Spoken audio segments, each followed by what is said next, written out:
सभी मित्रों को सादर नमस्ते। आज हम दर्शन और धर्म इन दोनों के विषय में थोड़ा चिंतन करेंगे। दर्शन के लिए अंग्रेजी में शब्द है फिलोसॉफी, जबकि धर्म के लिए अंग्रेजी में कोई प्रॉपर शब्द नहीं है। रिलीजियन धर्म शब्द का ठीक पर्याय नहीं है। राइटियसनेस भी धर्म को पूरी तरह से व्यक्त नहीं कर सकता है। भारतीय चिंतन परंपरा में दर्शन और धर्म को एक दूसरे का पूरक माना गया है। दर्शन धर्म के बिना अकेला है और धर्म दर्शन के बिना अधूरा है। दोनों की आवश्यकता रहती है। दर्शन शब्द संस्कृत शब्द है और जिस धातु से यह शब्द बना है यह धातु है दृश। दृश धातु से दर्शन शब्द बनता है। दृशिरे प्रेक्षणे ऐसा कहा जाता है। दृश्यते, ज्ञानते, सत्यम अनेन इति दर्शनम, जिससे हम देख सके, सत्य को देख सके, सत्य को प्राप्त कर सके, सत्य का ज्ञान प्राप्त कर सके, इसे दर्शन कहते हैं। दर्शन एक पूरा शास्त्र है जिसमें तर्क वितर्क करते हुए, ऊहापोह करते हुए एक वेल डिफाइंड सिस्टम के अंतर्गत सत्य का अनुसंधान किया जाता है। इसे दर्शन कहते हैं। दर्शन में चिंतन का, विचार का प्राधान्य रहता है और यही दर्शन जब व्यवहार में आता है, जब व्यक्ति अपने दर्शन को अपने व्यवहार में ढालता है, तो इसे धर्म कहते हैं। इसलिए धर्म का आधार दर्शन होता है। दर्शन के बिना धर्म नहीं हो सकता, क्योंकि धर्म के लक्षणों में भी बुद्धि, सत्य आदि का समावेश किया गया है। और सत्य को जानना यही दर्शनों का उद्देश्य है। वास्तविकता क्या है, रियलिटी क्या है, इसको जानना यही दर्शन है। तो दर्शन की अनिवार्यता सदैव बनी रहती है। महर्षि कपिल ने, जो वैशेषिक दर्शन के रचयिता है, उन्होंने अपने ग्रंथ में धर्म की परिभाषा लिखी है। उन्होंने लिखा है कि यतो अभ्युदय निहि श्रेयस सिद्धि स धर्मः, जिससे अभ्युदय सिद्ध होता हो और निःश्रेयस सिद्ध होता हो, ये दोनों चीजें सिद्ध होती हो, इसे धर्म कहते हैं। धर्म की महर्षि कणाद ने यह परिभाषा दी और बताया कि धर्म का जो फल है वह दो प्रकार का है। धर्म के पालन करने से अभ्युदय होना चाहिए और धर्म का पालन करने से निःश्रेयस अर्थात मुक्ति या मोक्ष की प्राप्ति भी होनी चाहिए। ये दो आवश्यक शर्तें हैं किसी वस्तु को धर्म समझना या न समझना। जो कुछ करने से अभ्युदय होता हो और परलोक सुधरता हो, मृत्यु के बाद का जीवन भी सुधरता हो, मुक्ति की प्राप्ति होती हो, इसे धर्म कहते हैं। इस धर्म के पालन करने से दर्शनों के सिद्धांत व्यवहार में आते हैं। दर्शनों की विद्या वेदों में पाई जाती है उपनिषदों में है, दर्शन शास्त्रों में है और भी अन्य पुरातन वैदिक ग्रंथों में है। इसलिए इन ग्रंथों को हम दार्शनिक ग्रंथ भी कहते हैं और साथ में हम उन ग्रंथों को धार्मिक ग्रंथ भी कहते हैं।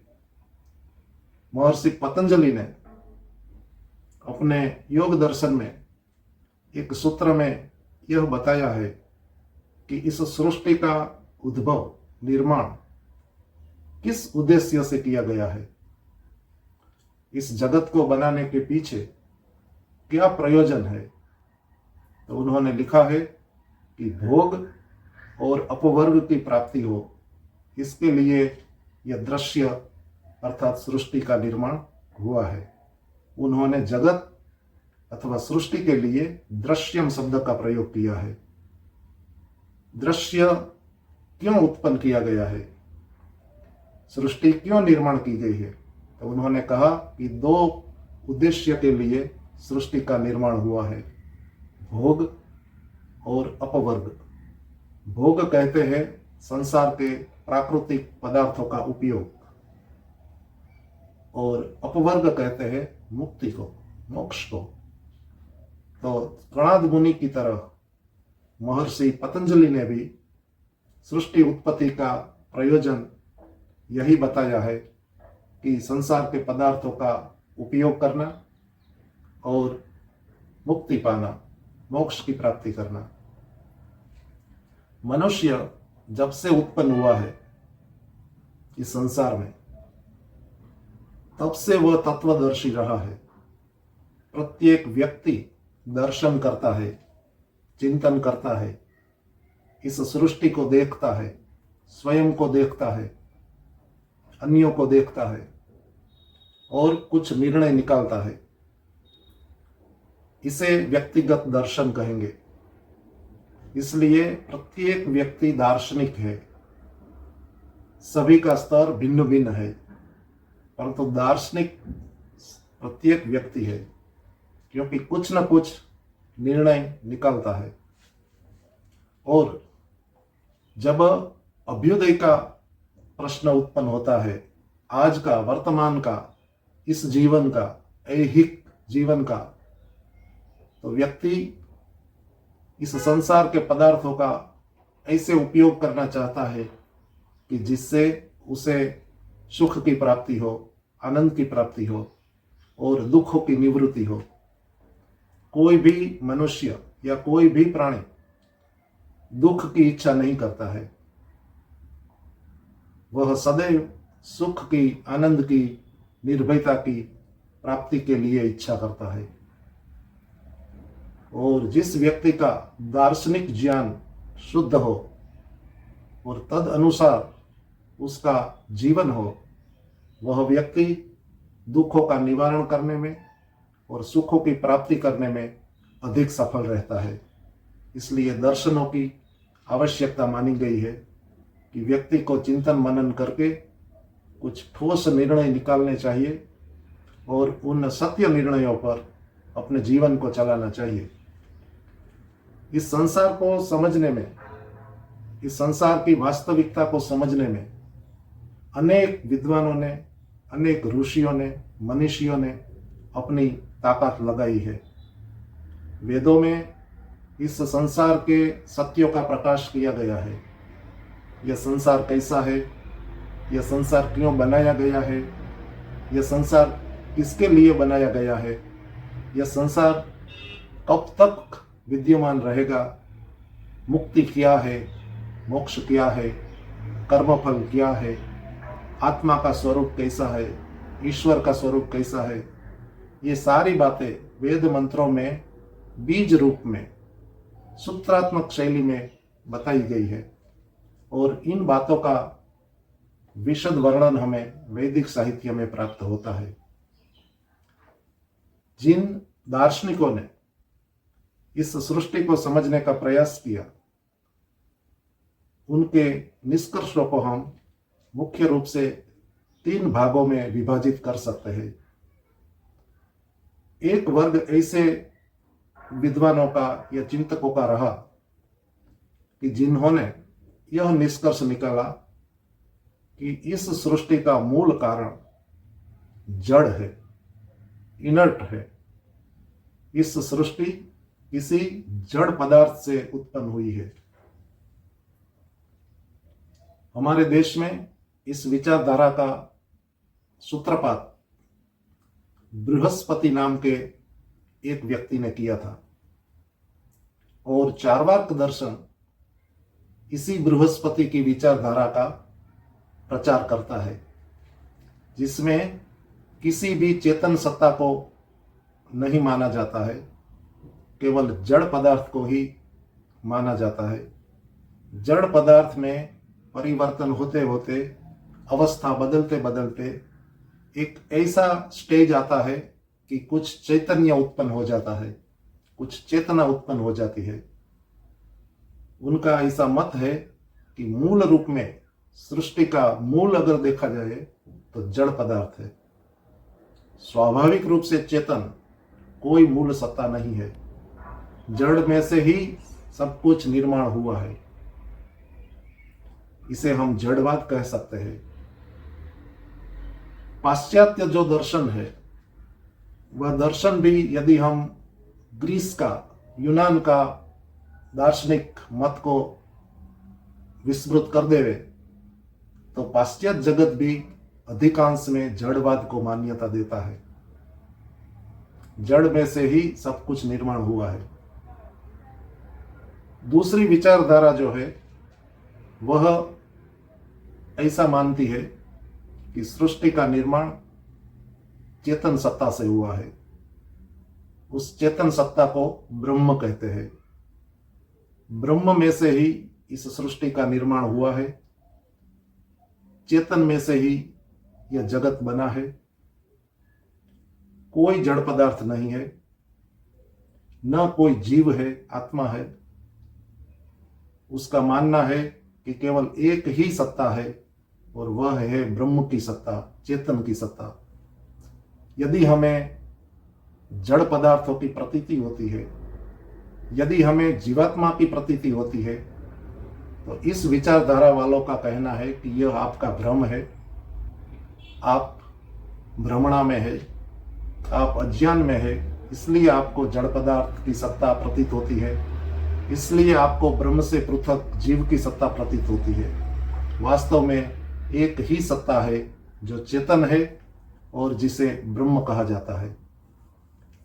इस प्रकार की विचारधारा का प्रादुर्भाव ऐसा लगता है कि लगभग 2500 वर्षों के पहले हुआ है। आदि शंकराचार्य जी के दादा गुरु गौड़पाद आचार्य की कारिकाओं में इस मत का उद्गम दिखाई देता है, जिसे अद्वैतवाद कहा जाता है। आदि शंकराचार्य जी ने इसी अद्वैतवाद का देश भर में प्रचार किया, जिसके अंतर्गत कहा जाता है कि केवल ब्रह्म ही सत्य है और यह जो जगत दिखाई देता है वह मिथ्या है, स्वप्नवत है, अध्यास है। हमें जो हमारे आत्मा की प्रतीति होती है, जीवात्मा की प्रतीति होती है, इसे भी अद्वैतवाद में नकारा गया है। न जीव की कोई वास्तविक सत्ता है, न जगत की कोई वास्तविक सत्ता है। सत्ता केवल एक ही तत्व की है और वह तत्व है चेतन ब्रह्म। तो यह हुई दूसरी विचारधारा। एक तीसरी विचारधारा है जिसका प्रतिपादन वैदिक संहिताओं में, उपनिषदों में, दर्शन शास्त्रों में इत्यादि पुरातन वैदिक ग्रंथों में हुआ है। वैदिक दर्शन के अनुसार जड़ सत्ता और चेतन सत्ता दोनों को मान्यता दी गई है। वैदिक दर्शन के अनुसार ईश्वर और जीव दोनों चेतन सत्ताएं, मौलिक सत्ताएं हैं और इन दोनों के उपरांत प्रकृति नामक एक द्रव्य है जो जड़ है और जड़ होता हुआ भी यह प्रकृति रूपी द्रव्य ईश्वर और जीव की तरह अनादि है। अर्थात वैदिक दर्शन में 3 सत्ताओं को फंडामेंटल माना गया है, ईश्वर, जीव और प्रकृति। इनमें से प्रथम 2 ईश्वर और जीव चेतन है, जबकि प्रकृति जड़ है, ज्ञान शून्य है। इन तीनों पदार्थों की सत्ताओं को वैदिक दर्शन में स्वीकार किया गया है। यह सृष्टि कौन बनाता है? इसका उत्तर है, यह सृष्टि ईश्वर बनाता है। ईश्वर इस सृष्टि को किस द्रव्य से बनाता है? तो इसका उत्तर है कि ईश्वर इस सृष्टि को प्रकृति रूपी जड़ पदार्थ से उत्पन्न करता है। तीसरा प्रश्न, ईश्वर प्रकृति में से इस सृष्टि को क्यों उत्पन्न करता है, किसके लिए उत्पन्न करता है? तो इसका उत्तर है कि ईश्वर प्रकृति का उपयोग करके इस सृष्टि का निर्माण जीवों के कल्याण के लिए करता है। तो सृष्टि कौन बनाता है, किस पदार्थ में से बनाता है और किसके लिए बनाता है, ये तीनों ही प्रश्न वैदिक दर्शन में ठीक ढंग से एड्रेस किए गए हैं और संतोषजनक समाधान प्रस्तुत किए गए हैं। जो 6 आस्तिक दर्शन है, न्याय, वैशेषिक, सांख्य, योग, ब्रह्मसूत्र अथवा उत्तर मीमांसा और पूर्व मीमांसा, ये 6 दर्शन सृष्टि के इन कारणों की मीमांसा करते हैं और वेदों में भी यही 3 अनादि सत्ताओं का त्रैतवाद का वर्णन पाया जाता है। एक सत्ता है परमात्मा की, दूसरी सत्ता है जीवों की और तीसरी सत्ता है जड़ प्रकृति की। ये तीनों ही पदार्थ अनादि है। ये तीनों ही पदार्थ कभी उत्पन्न नहीं हुए हैं और ये तीनों की सत्ता सदैव बनी रहेगी। अनंत समय से ये तीनों है, आज भी वर्तमान है और भविष्य में भी ये तीनों का सदैव भाव होगा, अभाव कभी भी नहीं होगा। ईश्वर, जीव और प्रकृति। प्रकृति जड़ है, इस सृष्टि का उपादान कारण है, मटेरियल कॉज है। ईश्वर चेतन है, सर्वज्ञ है, सर्वव्यापक है, सर्वशक्तिमान है। ईश्वर इस सृष्टि का निमित्त कारण है और जीवों के कल्याण के लिए ईश्वर प्रकृति को लेकर इस अद्भुत सृष्टि का निर्माण करता है। यही वेदों का दर्शन है। आगे हम इस विषय पर पुनः बात करेंगे। बहुत बहुत धन्यवाद। नमस्ते।